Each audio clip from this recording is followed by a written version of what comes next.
Hi everybody, I'm Matt Harrington with the Bennington Regional Chamber of Commerce, and you're joining us today on our new show called Explore the Shires.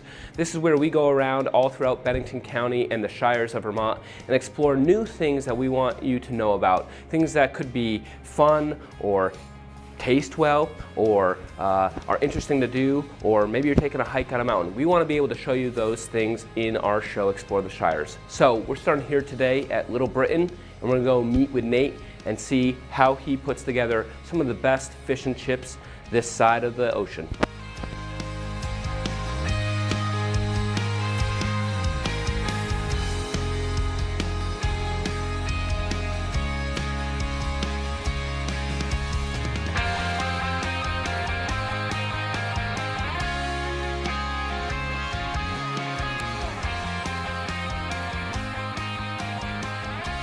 Hey Nate.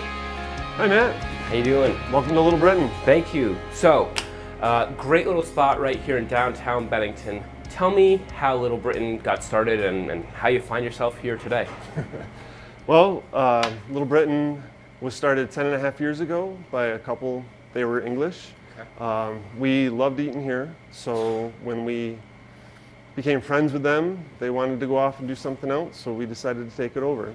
Great. And what I like to say is that my wife and I have always been like fans of British culture and stuff. Yeah. She grew up on PBS, British shows, Vicar of Dibley, Are You Being Served, all those. I grew up on Doctor Who and Benny Hill. So, yeah. So between those two things, we kind of found a love for the British culture, and of course there's nothing more British than fish and chips. True.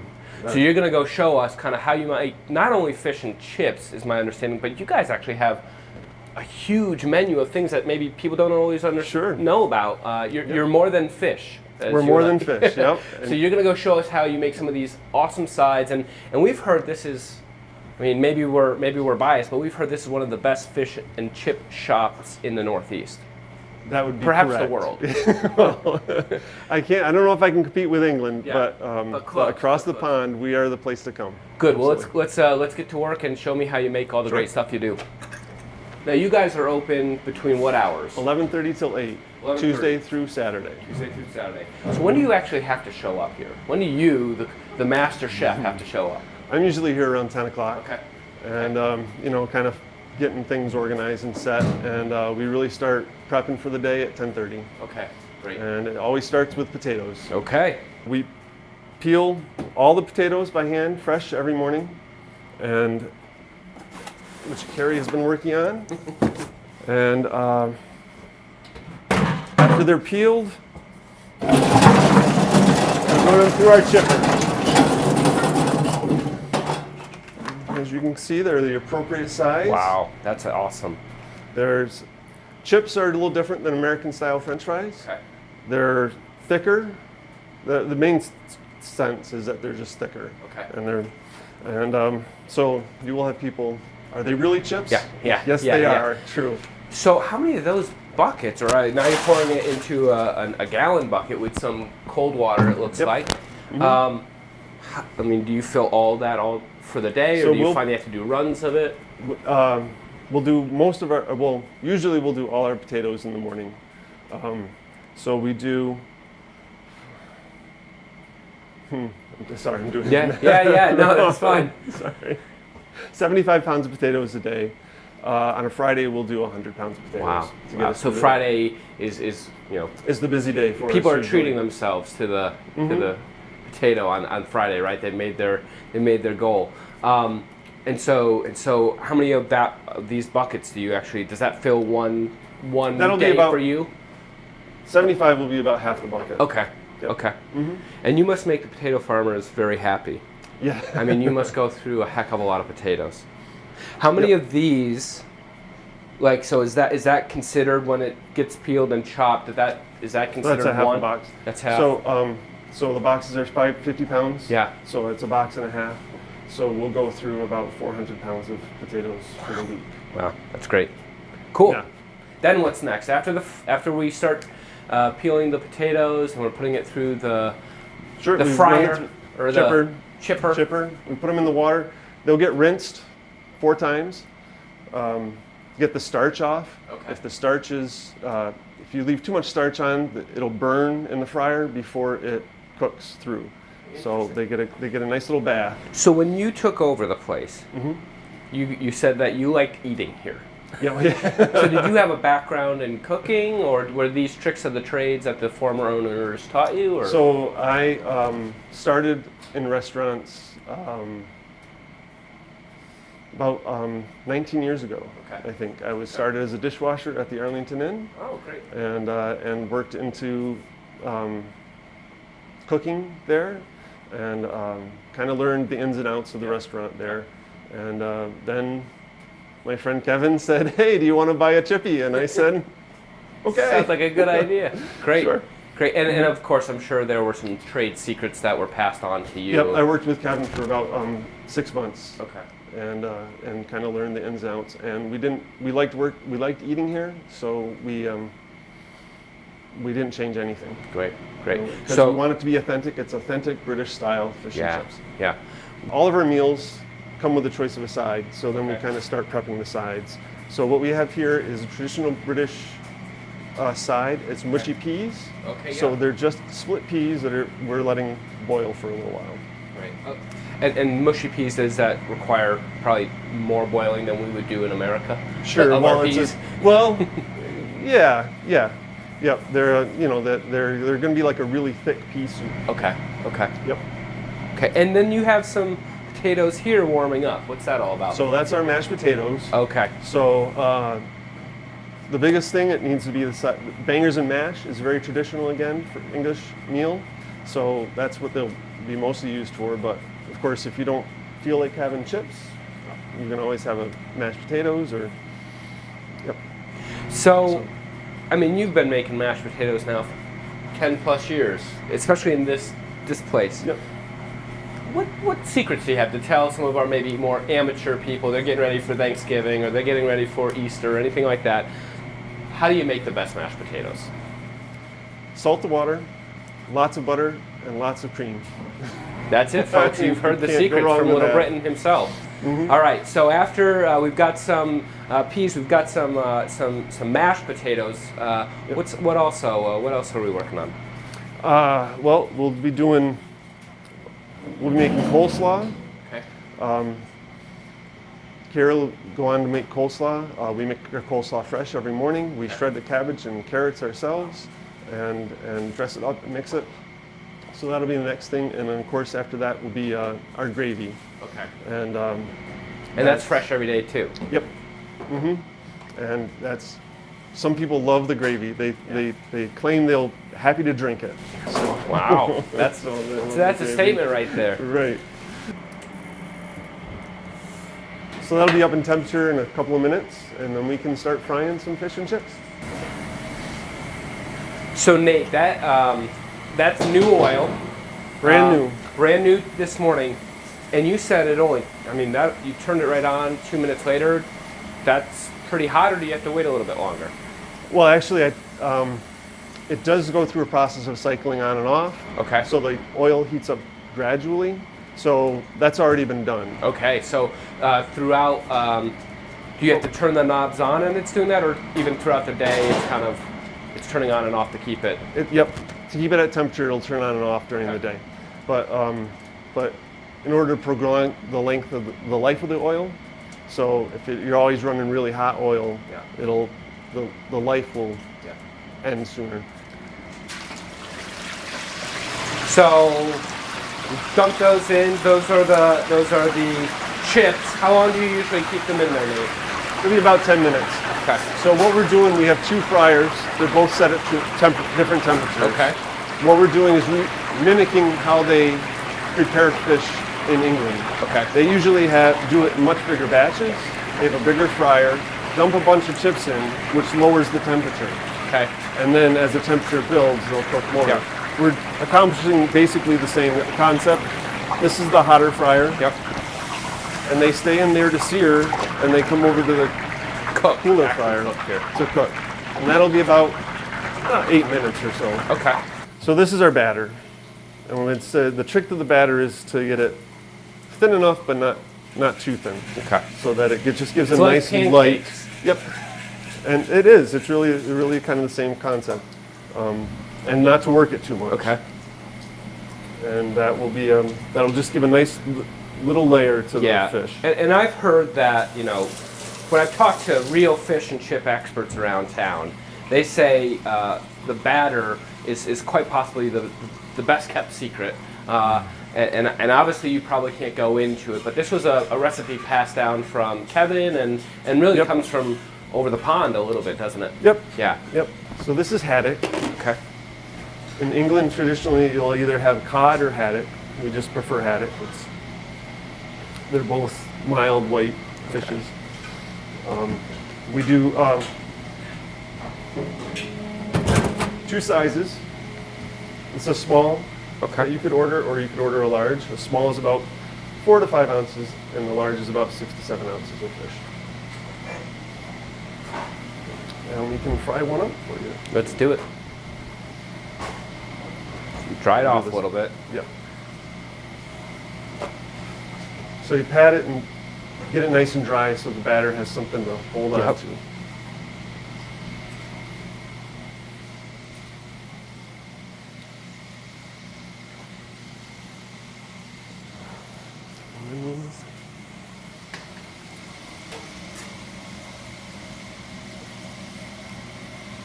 Oh yeah. Good thick batter there.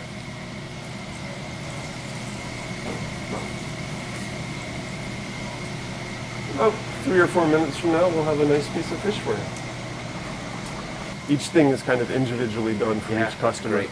And you know, I put a lot of care in, and really want to make sure dinner's good for everybody that comes in. And you'll see that our oil is super clean. Of course, it's brand new today. This is the first fish that's in it. But it's one of the also really keys to what we do is keeping our oil nice and clean. So in between orders, I have a few utensils that I'll sift through, take out all the kind of crumbs and little tiny particles. And at the end of the night, I filter the oil through a special machine. And it cleans up, removes all the extra stuff. I'm also really careful about what I put into it. So like, we often get requests for onion rings, which we won't do because onion rings leave a little extra flavor in the oil after a while. Sure.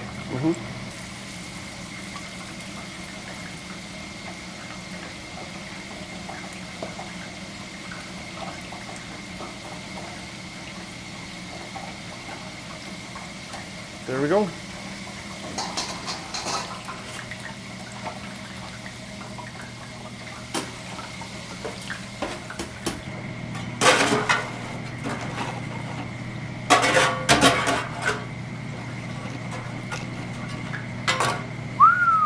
There we go.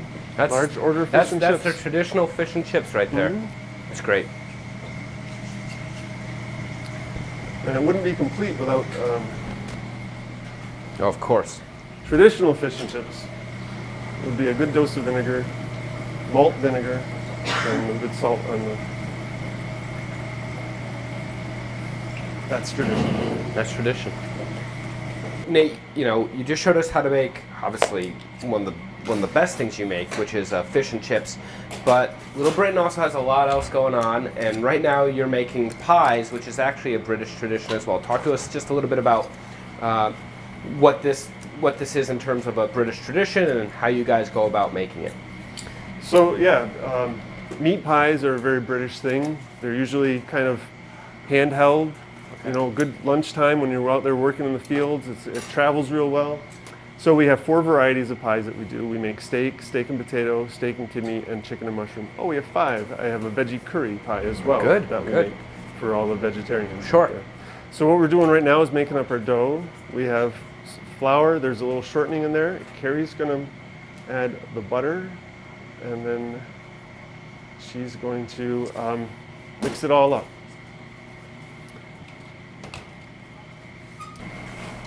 So talk to me a little bit about this crust, Nate. Is this how they're traditionally made, or where'd you find this? We found it. Well, it was here when we bought the shop. Okay. So it's a Canadian company that makes these. makes all sorts of pie press tools, and this is not necessarily specific to England. It's just a tool good that way to make somebody it, yeah. thought that this would be a great idea. So a ball of dough, we press it into the pie pan, and she'll fill it with some secret. So what do we have? This we have is the steak and steak and potato pie. So it's chunks of beef, chunks of potato, and gravy, some seasoning there, some onion powder, some black pepper.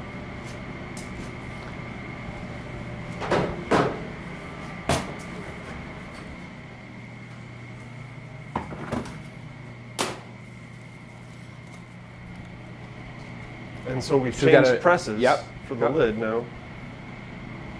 Because what's a pie without its lid? Right.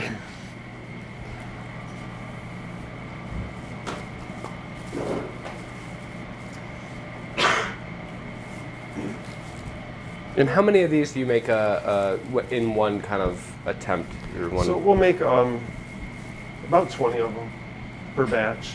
Okay. And we make pies every week.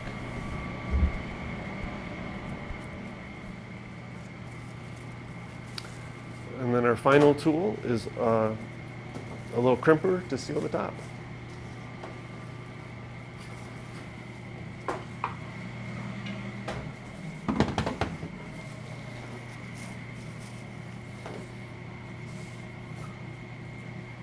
Trim it to make it look beautiful.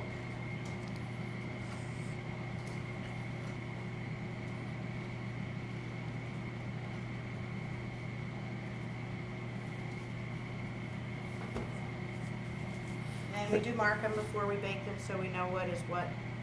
2 slices mean steak and potato. And then we'll pop them right in the oven. About 12, 15 minutes later, you have a hot, fresh pie. Great. Where do we get the meat from? We get the meat from one of my purveyors. And we get the burger. We mix the burger ourselves. Yep. And Carrie hand forms all the patties. Great. And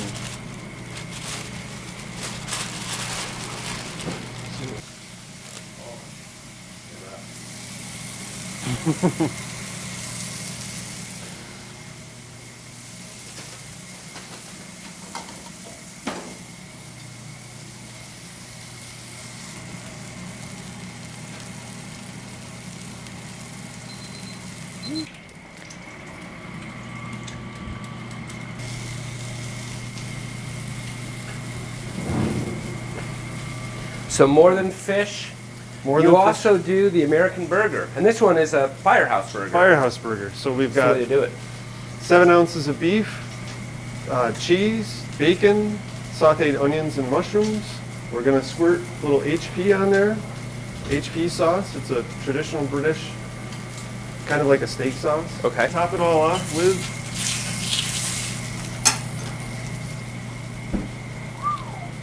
a fried egg.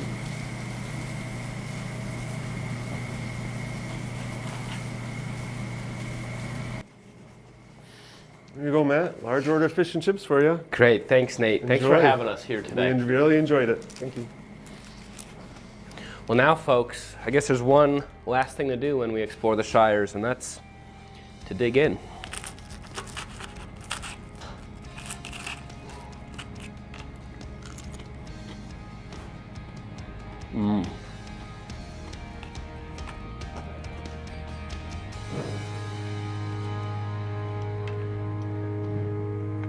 Thanks, Nate.